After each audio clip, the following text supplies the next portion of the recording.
आपल्या शिक्षकांनी आपल्याला केलेल्या सहकार्याबद्दल कृतज्ञता व्यक्त करणे आणि मनाचा सर्वात मोठा खोटरडेपणा आहे की आपल्या शिक्षकांनी आपल्याला दिलेल्या ज्ञानाबद्दल जाण आणि कृतज्ञता नसणे. अशी माणसं फार मोठी होत नाहीत आणि पुढे जाऊन ती तोंडावर पडतात. असंच एका मनाच्या मोठेपणाचा एक मोठा प्रसंग या ठिकाणी मला सांगावा असं वाटतो.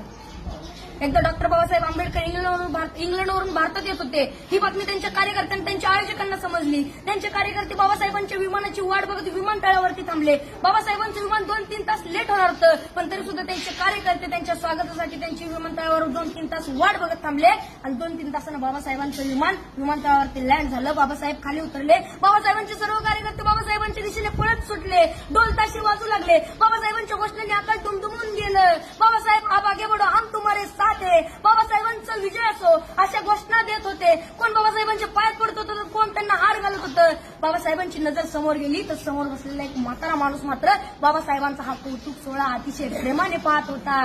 बाबासाहेबांनी गर्दी बाजूला सारली आणि तडकन त्या म्हाताऱ्या माणसाकडे गेले आणि आपलं डोकं त्या म्हाताऱ्या माणसाच्या पायावर ठेवलं. त्या क्षणी सर्व लोक आश्चर्यचकित झाले.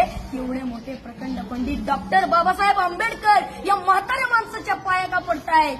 त्या क्षणी बाबासाहेब म्हणाले, हेच ते केळुसकर गुरुजी ज्यांनी मला माझ्या लहानपणी शिकवलं.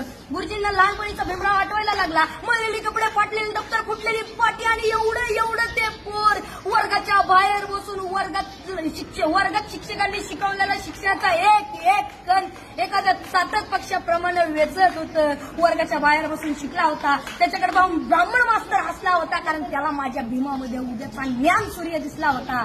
डॉक्टर बाबासाहेब आंबेडकरांना केळुसकर गुरुजींना प्रचंड प्रेम आणि श्रद्धा होती. मला या ठिकाणी म्हणावं असं वाटतंय, घरट्यातून पिलू उडावे घेऊन दिव्य शक्ती, आकांक्षेचे पंख असतात आणि उंबरठ्यावर भक्ती. तसंच आपण आपल्या आयुष्यात किती जरी मोठं झालं, किती यश संपादन केलं तरी आपण आपल्या शिक्षकांना आणि आपण आपल्या शाळेला कधी विसरलं नाही पाहिजे. एवढं बोलून मी माझ्या भाषण संपवतो. जय हिंद. Very good.